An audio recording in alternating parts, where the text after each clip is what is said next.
Hello, അമ്മ മനസ്സിൻ്റെ പുതിയൊരു എപ്പിസോഡിലേക്ക് എല്ലാവർക്കും സ്വാഗതം. ചാനൽ ആദ്യമായിട്ട് കാണുന്നവരാണെങ്കിൽ ഒന്ന് സബ്സ്ക്രൈബ് ചെയ്തിട്ട് ലൈക്ക് ചെയ്യണേ. അപ്പോൾ ഇപ്പം കുറച്ച് ദിവസമായിട്ട് കുറച്ച് കമൻസൊക്കെ വരുന്നുണ്ട്, ഒത്തിരി സന്തോഷമുണ്ട്. ചിലർ കഥ ഫുള്ളായിട്ട് കാണാതെയൊക്കെയാണോ കമൻസ് ചെയ്യുന്നതെന്നൊക്കെ തോന്നുന്നുണ്ട്. കാരണം എന്തോ ഓരോരോ ഡൗട്ടുകൾ കാണുന്ന സമയത്ത് ഞാൻ വിചാരിക്കും ഇതിന് മുന്നേയുള്ള എപ്പിസോഡ് കാണാതെയാണോ ചോദിക്കുന്നതെന്നൊക്കെ. അപ്പം മുന്നേയുള്ള എപ്പിസോഡുകളൊക്കെ കണ്ടിന്യൂസ് ആയിട്ട് കാണുമ്പോഴാണ് കേട്ടോ ബാക്കി മനസ്സിലാവുള്ളൂ. പിന്നെ മേഘയ്ക്ക് എങ്ങനെയാണ് സ്വത്ത് കിട്ടിയത്, കാരണം മഹേന്ദ്രൻ്റെ പേരിലുള്ള സ്വത്തല്ലേ എന്നൊക്കെ ചോദിക്കുന്നുണ്ട്. മഹേന്ദ്രൻ്റെ പേരിലുള്ള സ്വത്തുക്കളൊക്കെ ലക്ഷ്മിയുടെ പേരിലാണുള്ളത്. അപ്പോൾ അതുകൊണ്ടാണ് ലക്ഷ്മി അത് മേഘയ്ക്ക് എഴുതി കൊടുത്തിട്ടുള്ളത് കേട്ടോ. അപ്പോൾ നമുക്ക് ഇന്നത്തെ കഥയിലേക്ക് പോവാം. നമ്മുടെ സിദ്ധു പോയിട്ട് മലറിനെ രക്ഷിക്കാൻ വേണ്ടി പോയിട്ടാണുള്ളത്. ആ സമയത്ത് ദിലീപനും മഹേഷും ഏർപ്പാടാക്കിയിട്ടുള്ള ഗുണ്ടകൾ സിദ്ധുവിനെ അറ്റാക്ക് ചെയ്യുകയാണ്. അങ്ങനെ സിദ്ധു നല്ല ധീരമായിട്ട് തന്നെ അവരെയൊക്കെ തിരിച്ച് ഫൈറ്റ് ചെയ്തിട്ട് തോൽപ്പിക്കുന്നുണ്ട്. അതിനുശേഷം ശ്രീലങ്കയിലുള്ള ആൾക്കാരൊക്കെ ആയതുകൊണ്ട് തന്നെ അവരുടെ കയ്യിലൊക്കെ റിവോൾവറും പിസ്റ്റളൊക്കെ ഉണ്ടായിരുന്നു. അങ്ങനെ അതിൽ നിന്നൊക്കെ സിദ്ധു രക്ഷപ്പെടുത്തുകയാണ് നമ്മുടെ മലറിനെ. അതിനുശേഷം മലറിനെ എടുത്തുകൊണ്ട് ആ മാഞ്ചോലക്കാട്ടിൻ്റെ പുറത്തേക്ക് വന്നിട്ടുണ്ട്.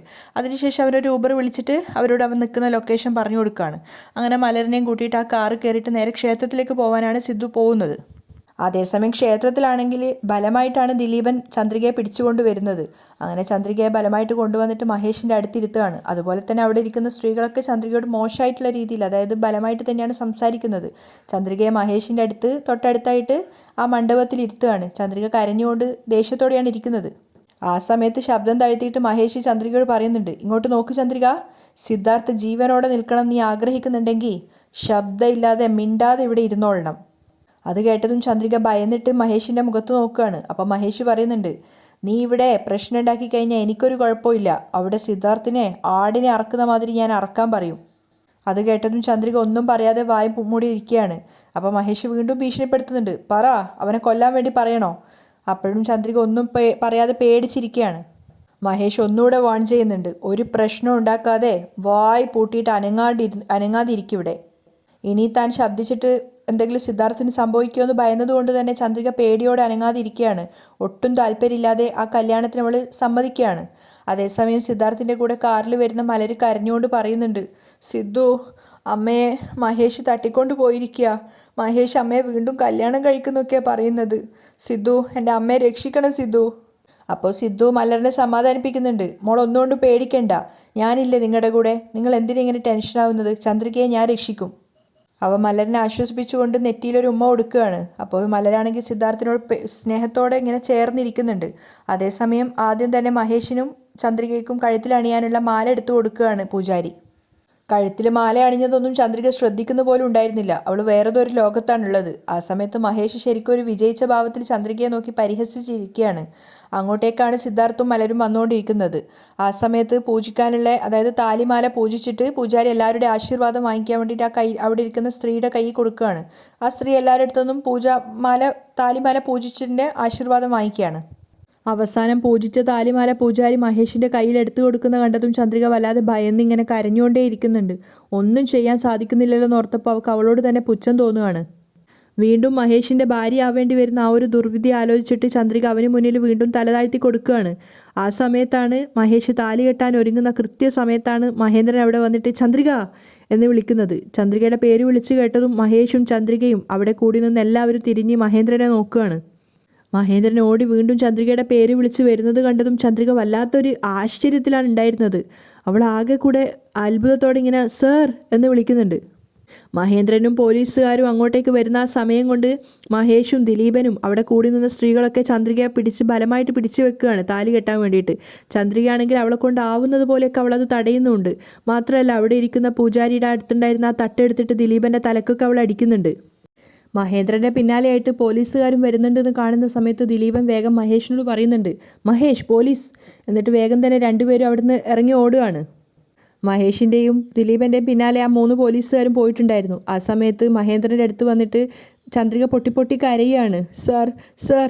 അപ്പോൾ മഹേന്ദ്രൻ ചോദിക്കുന്നുണ്ട്, നിനക്കൊന്നും സംഭവിച്ചിട്ടില്ലല്ലോ മോളെ? അപ്പോൾ കരഞ്ഞുകൊണ്ട് അവൾ ഇല്ലാന്ന് തലയാട്ടുകയാണ്. അതേസമയം പോലീസുകാരെ കണ്ടിട്ട് ഓടിയിട്ടുണ്ടായിരുന്ന മഹേഷും ദിലീപനും അവിടെ ഒരു മരത്തിൻ്റെ ചോട്ടിൽ മറിഞ്ഞു നിന്നിട്ടുണ്ടായിരുന്നു. ആ പോലീസുകാർ 3 പേര് അടുത്തെത്തിയ സമയത്ത് അവർ ഒരു വടി വെച്ചിട്ട് ഇവരുടെ 3 പേരുടെ തലക്കടിച്ചിട്ട് ബോധം കെടുത്തുകയാണ്. ആ സമയത്ത് മഹേന്ദ്രനോട് കരഞ്ഞുകൊണ്ട് ചന്ദ്രിക പറയുന്നുണ്ട്, മലരിന് എന്താ സംഭവിച്ചതെന്ന് അറിയില്ല സർ, മലരിനെ മഹേഷ് എവിടെയോ പൂട്ടിയിരിക്കുകയാണ്. അപ്പോൾ മഹേന്ദ്രൻ അവളെ സമാധാനിപ്പിക്കുന്നുണ്ട്, നീ ഒന്നുകൊണ്ട് വിഷമിക്കണ്ട, മലരിനൊന്നും സംഭവിക്കില്ല. സിദ്ധാർത്ഥ് മലരിനെ രക്ഷിക്കാൻ വേണ്ടിയിട്ട് മാഞ്ചോല കാട്ടിൻ്റെ അകത്തേക്ക് പോയിട്ടുണ്ട്. അത് കേട്ടത് ചന്ദ്രികയ്ക്ക് അതൊരു പുതിയ അറിവായിരുന്നു. കാരണം ഇത്രയും നേരം അവൾ ചിന്തിച്ചുകൊണ്ടിരുന്നത് സിദ്ധാർത്ഥ് മഹേഷിൻ്റെ തടവിലാണെന്നാണ്. ആ സമയത്താണ് മഹേന്ദ്രൻ പറയുന്നത്, തീർച്ചയായിട്ടും സിദ്ധാർത്ഥ് മലരിനെ രക്ഷിച്ചിട്ട് കൂട്ടിക്കൊണ്ടുവരും. അപ്പോഴാണ് ചന്ദ്രികയ്ക്ക് ശരിക്കൊരു സമാധാനമായത്. നീ ധൈര്യമായിട്ടിരിക്കും ചന്ദ്രിക, വിഷമിക്കേണ്ട. അപ്പോൾ ചന്ദ്രിക സമാധാനത്തോടെ നിൽക്കുകയാണ്. പക്ഷേ അതേസമയം 3 പോലീസുകാരുടെയും തലയടിച്ച് പൊട്ടിച്ചിട്ട് അവരെ 3 പേരെ ഒരു റൂമിലിട്ട് പൂട്ടിയിരിക്കുകയാണ് മഹേഷും അതുപോലെ ദിലീപനും ചേർന്നിട്ട്. വീണ്ടും തിരിച്ചിട്ട് അവർ ക്ഷേത്രത്തിൽ ആ മണ്ഡപത്തിൻ്റെ അടുത്തേക്ക് തന്നെ വരികയാണ്. ആ സമയത്ത് മഹേന്ദ്രൻ ചന്ദ്രികയുടെ കൈയും പിടിച്ചുകൊണ്ട് അവിടുന്ന് രക്ഷപ്പെടുത്തിയെന്നൊരു സമാധാനത്തിൽ തിരിഞ്ഞു നടക്കുകയാണ്. പക്ഷെ ഒട്ടും പ്രതീക്ഷിക്കാതെയാണ് പിന്നീന്ന് വന്നിട്ട് മഹേന്ദ്രൻ്റെ തലയ്ക്ക് വടിവെച്ചടിക്കുന്നത്. പെട്ടെന്ന് ഓർക്കാപ്പുറത്തുള്ള അടിയായതുകൊണ്ട് തന്നെ മഹേന്ദ്രൻ ശരിക്കും അവിടെ ഒരു ബോധം കെട്ട് വീഴാണ്. ചന്ദ്രിക തന്നെ ശരിക്കും ഷോക്കായി പോയി. കാരണം അവൾ ഒരിക്കലും പ്രതീക്ഷിച്ചിട്ടുണ്ടായിരുന്നില്ല മഹേഷും ദിലീപനും അവിടുന്ന് ഓടി രക്ഷപ്പെട്ടു എന്നാണ് അവൾ വിചാരിച്ചത്. പക്ഷേ ഒരിക്കലും പ്രതീക്ഷിക്കാതെ ഇങ്ങനെ പിന്നീന്ന് വന്നിട്ട് മഹേന്ദ്രനെ അടിക്കുന്നുള്ളത് അവൾ ചിന്തിച്ചിട്ടുണ്ടായിരുന്നില്ല. മഹേന്ദ്രനാണെങ്കിൽ തലക്കടി കൊണ്ട് തന്നെ അവിടെ ബോധം കെട്ട് വീഴുകയാണ്. അപ്പോൾ കരഞ്ഞുകൊണ്ട് ചന്ദ്രിക ഇങ്ങനെ വിളിക്കുന്നുണ്ട്, സാർ സാർ. വേദന കൊണ്ട് മഹേന്ദ്രൻ പൊളയുന്നുണ്ട് നിലത്ത് കിടന്നിട്ട്. ആ സമയത്ത് ചന്ദ്രിക മുഖത്തടിച്ചിട്ട് മഹേഷ് ചോദിക്കുന്നുണ്ട്, എന്താ ഇത്രയും ദൂരം നിന്നെ കൂട്ടിക്കൊണ്ടുവന്നപ്പോൾ ഞാൻ വെറും മണ്ടനാണെന്നാണോ നീ കരുതിയത്? ചന്ദ്രികയെ അവൻ ഒരുപാട് ദേഹോപദ്രവം ഏൽപ്പിക്കുകയാണ്. എന്നിട്ട് ബലമായിട്ട് അവളെ വീണ്ടും പിടിച്ചു കൂട്ടിക്കൊണ്ട് പോകുന്നുണ്ട്. ചന്ദ്രിക എത്ര തടയാൻ ശ്രമിച്ചിട്ടും മഹേഷിൻ്റെ കയ്യിൽ നമുക്ക് രക്ഷപ്പെടാൻ സാധിക്കുന്നില്ല. അങ്ങനെ വീണ്ടും തിരിച്ച് അതേപോലെ തന്നെ ചന്ദ്രികയെ കൂട്ടിക്കൊണ്ട് വന്നിട്ട് ആ മണ്ഡപത്തിൽ ഇരുത്തിയിട്ടുണ്ടായിരുന്നു. ആ സമയത്ത് മഹേഷ് ചന്ദ്രികയ്ക്ക് വാണിംഗ് കൊടുക്കുകയാണ്, നോക്ക്, സിദ്ധാർത്ഥ് മലരിനെ രക്ഷിക്കാൻ വേണ്ടിയിട്ട് മാഞ്ചോല കാട്ടിനകത്തേക്ക് പോയിട്ടുണ്ട്. നീ ഇവിടെ ഇനി എന്തെങ്കിലും പ്രശ്നം ഉണ്ടാക്കുകയാണെങ്കിൽ അവിടെ വെച്ച് തന്നെ അവനെ കൊന്നു കളയാൻ വേണ്ടിയിട്ട് ഞാൻ എൻ്റെ ആൾക്കാർക്ക് നിർദ്ദേശം കൊടുക്കും. അത് കേട്ടതും ചന്ദ്രിക വല്ലാതെ ഭയന്നിട്ട് മഹേഷിനെ നോക്കുകയാണ്. നിനക്ക് സിദ്ധാർത്ഥാണോ വലുത് അതോ എൻ്റെ അടുക്കൽ നിന്ന് രക്ഷപ്പെട്ട് പോവലാണോ അതിനേക്കാൾ വലുതെന്ന് നീ തന്നെ ആലോചിച്ചിട്ട് തീരുമാനിക്ക്. ചന്ദ്രിക ഭയന്ന് കരഞ്ഞുകൊണ്ടിരിക്കുകയാണ്. ആ സമയത്ത് മഹേന്ദ്രൻ അല്പം ബോധത്തോടെ ഇങ്ങനെ വിളിക്കുന്നുണ്ട്, ചന്ദ്രികയെ, മോളെ മോളെ ചന്ദ്രിക എന്നൊക്കെ വിളിക്കുന്നുണ്ടായിരുന്നു. പക്ഷെ അതൊന്നും നോക്കാൻ ആർക്കും അവിടെ സാധ്യതയല്ല. ആ സമയത്ത് ദിലീപൻ വീണ്ടും പോയിട്ട് പൂജാരിയെ കൂട്ടിക്കൊണ്ട് വന്നിട്ടുണ്ടായിരുന്നു. പൂജാരിയോട് വീണ്ടും ചടങ്ങൊക്കെ നടത്താൻ പറയുന്ന സമയത്ത് പൂജാരി പറയുന്നുണ്ട്, ഇവിടെ പ്രശ്നമാവും എന്ന് എനിക്ക് തോന്നുന്നത്. അങ്ങനെ ഇനിയൊരു പ്രശ്നം ഉണ്ടാവില്ല എന്നൊക്കെ പറഞ്ഞിട്ട് ദിലീപൻ വീണ്ടും അയാളെ കൂട്ടിക്കൊണ്ട് വരികയാണ്. അങ്ങനെ പൂജാരിയെ ഭയപ്പെടുത്തിയിട്ട് വീണ്ടും പഴയതുപോലെ തന്നെ ചടങ്ങുകളൊക്കെ നടത്താൻ തുടങ്ങുകയാണ്. ആ സമയത്ത് വീണ്ടും ആ സ്ത്രീകളൊക്കെ അവിടെ കൂടി നിൽക്കുകയും അതുപോലെ തന്നെ മഹേഷും പിന്നെ ദിലീപനും എല്ലാവരും അവിടെ ആദ്യത്തെ പോലെ തന്നെ വന്നിട്ടുണ്ടായിരുന്നു. പക്ഷേ ചന്ദ്രിക മാത്രം നേരത്തതിനേക്കാളും മഹേന്ദ്രനെ നോക്കി ഇങ്ങനെ കരഞ്ഞുകൊണ്ടിരിക്കുകയാണ്, സാർ സാർ.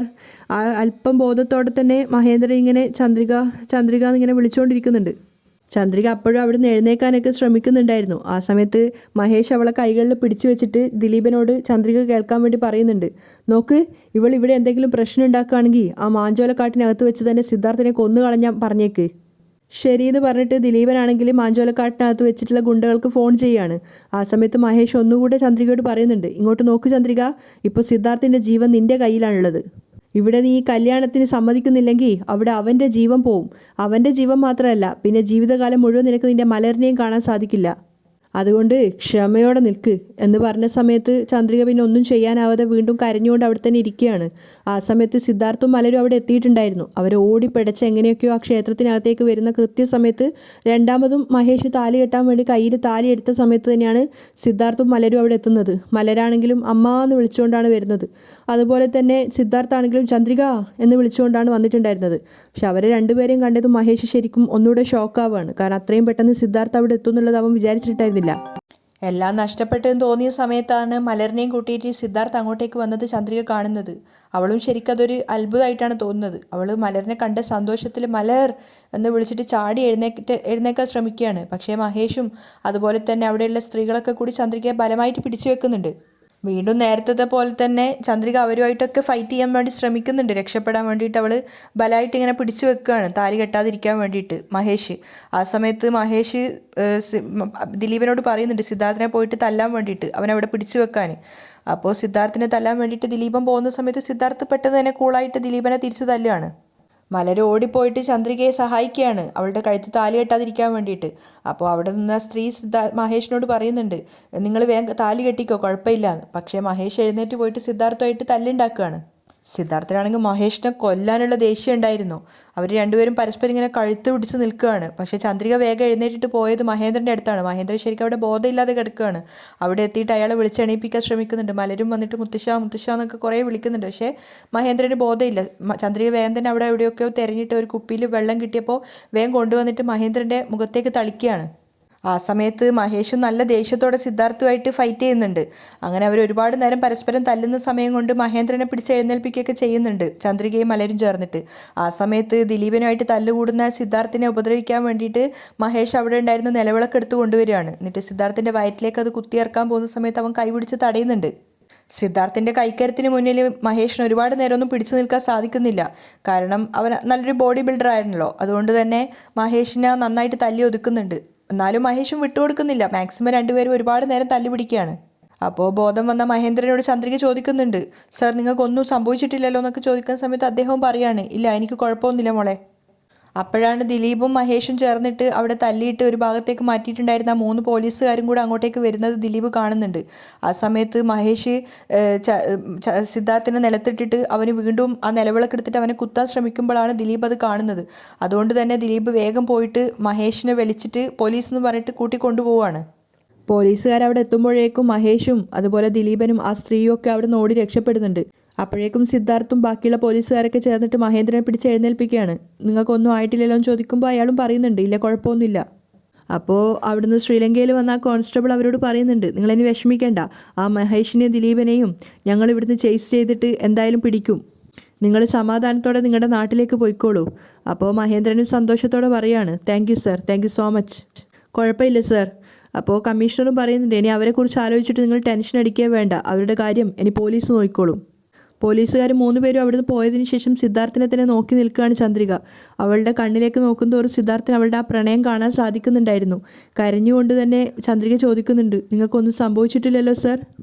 അപ്പോൾ സിദ്ധാർത്ഥും സ്നേഹത്തോടെ അവളോട് പറയാണ്, ഇല്ല ചന്ദ്രിക, നോക്ക് എനിക്കൊന്നും സംഭവിച്ചിട്ടില്ല.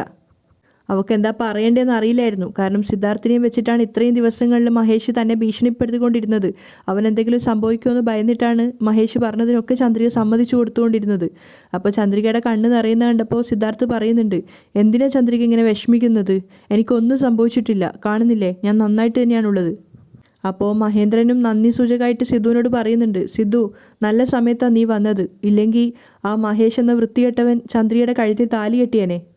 ചന്ദ്രികയും നന്ദി സൂചകമായിട്ട് സിദ്ധുവിനെ നോക്കുന്നുണ്ട്. അപ്പോൾ സിദ്ധു തിരിച്ചു നോക്കുന്ന നോട്ടത്തിലൊരർത്ഥമുണ്ട്, അങ്ങനെ ഞാൻ വിട്ടുകൊടുക്കോ ചന്ദ്രിക എന്നുള്ളൊരർത്ഥത്തിൽ. ആ സമയത്ത് മലരെ സമാധാനിപ്പിക്കുകയാണ് മഹേന്ദ്രൻ, ഒന്നും സംഭവിച്ചിട്ടില്ല എന്നൊക്കെ പറഞ്ഞിട്ട്. അങ്ങനെ അവിടുന്ന് രക്ഷപ്പെട്ടു എന്ന് വിശ്വസിക്കാനാവാത്തൊരവസ്ഥയിലാണ് ചന്ദ്രിക ഉണ്ടായിരുന്നത്. മലരിനെ എടുത്തുകൊണ്ട് മുന്നിലായിട്ട് മഹേന്ദ്രനും പിന്നാലെയായിട്ട് ചന്ദ്രികയും സിദ്ധാർത്ഥും നടക്കുകയാണ്, അവിടുന്ന് രക്ഷപ്പെടുകയാണ്. ആ സമയത്ത് നാട്ടിലാണെങ്കിൽ മേഘയ്ക്ക് ഒരു കോള് വരുന്നുണ്ടായിരുന്നു. അവൾ എടുത്തു നോക്കുന്ന സമയത്ത് മഹേഷാണ്. ഇതെന്താ മഹേഷ് കോൾ ചെയ്യുന്നത്, ഇനി എന്തെങ്കിലും പ്രശ്നം ഉണ്ടാവോ എന്ന് വിചാരിച്ചുകൊണ്ടാണ് അവൾ കോൾ അറ്റൻഡ് ചെയ്യുന്നത്. അപ്പോൾ മഹേഷ് പതറിക്കൊണ്ടാണ് സംസാരിക്കുന്നത്, ഹലോ മാഡം മാഡം. എന്താ മഹേഷ് ഇങ്ങനെ സംസാരിക്കുന്നേ, എന്തെങ്കിലും കുഴപ്പമുണ്ടോ? അപ്പോൾ മഹേഷ് വിക്കി വിക്കി പറയാണ്, മാഡം നിങ്ങളുടെ അച്ഛനും ആ സിദ്ധാർത്ഥും വന്നിട്ട് ഇവിടെ എല്ലാം പ്രശ്നമാക്കി. കൃത്യമായിട്ട് ഞാൻ ചന്ദ്രികയുടെ കഴുത്തിൽ താലി കെട്ടാൻ പോകുന്ന സമയം നോക്കിയിട്ട് സിദ്ധാർത്ഥും മഹേന്ദ്രൻ സാറും ഇങ്ങോട്ടേക്ക് വന്നിട്ട് ഞാൻ എവിടെയാണോ ഉള്ളത് അവിടെ തേടി പിടിച്ച് വന്നിട്ട് കല്യാണത്തെയൊക്കെ നശിപ്പിച്ചു. അത് കേട്ടതും മേഘ വല്ലാതെ ഷോക്കാവുകയാണ്. അവൾ ദേഷ്യത്തോടെ മഹേഷിനോട് ചോദിക്കുന്നുണ്ട്, എന്താ മഹേഷ് ഇത്രയും നല്ലൊരു ചാൻസ് നീ കളഞ്ഞോ? അയ്യോ ഞാൻ എന്താ മാഡം ചെയ്യേണ്ടത്, നിങ്ങളുടെ അച്ഛൻ തനിച്ചല്ല വന്നത്, ഈ നാട്ടിലുള്ള പോലീസുകാരെയും കൂട്ടിയിട്ടാണ് വന്നത്. എന്നെക്കൊണ്ട് ഒന്നും ചെയ്യാൻ പറ്റിയില്ല മാഡം, ഞാൻ എങ്ങനെയോ അവിടുന്ന് രക്ഷപ്പെട്ട് വന്നതാണ്. അപ്പോൾ മേഘ ദേഷ്യത്തോടെ പറയുന്നുണ്ട്, ഇത്രയും ദൂരം കൂട്ടിക്കൊണ്ടു പോയിട്ട് ചന്ദ്രികയെ കല്യാണം കഴിക്കാൻ പറ്റിയിട്ടില്ല, അവൾ രക്ഷപ്പെട്ടു എന്നാണോ നീ പറയുന്നത്? ശരിയായ മന്ദബുദ്ധിയാ നീ, ഫോൺ വെക്ക് എന്ന് പറഞ്ഞിട്ട് മേഘ ദേഷ്യത്തോടെ കോൾ കെട്ടിയാണ്. അപ്പോഴേക്കും മേഘ ദേഷ്യത്തിൽ നിൽക്കുന്ന സമയത്താണ് മുത്തശ്ശി അങ്ങോട്ട് വരുന്നത്. എന്നിട്ട് അവർ ചോദിക്കുന്നുണ്ട്, എന്താ മേഘ സന്തോഷമായിട്ട് നിൽക്കേണ്ട ഈ ഒരു സമയത്ത് നീ എന്തിനിങ്ങനെ ദേഷ്യത്തോടെ നിൽക്കുന്നത്? നമ്മൾ ആഗ്രഹിച്ച പോലെ തന്നെ ലക്ഷ്മി അവളുടെ സ്വത്തുക്കളെല്ലാം നിനക്ക് എഴുതി തന്നില്ലേ, ഇനിയും നീ എന്തിനിങ്ങനെ ദേഷ്യത്തോടെയൊക്കെ നിൽക്കുന്നത്? സന്തോഷത്തോടെ സമാധാനത്തോടെ നിൽക്ക്.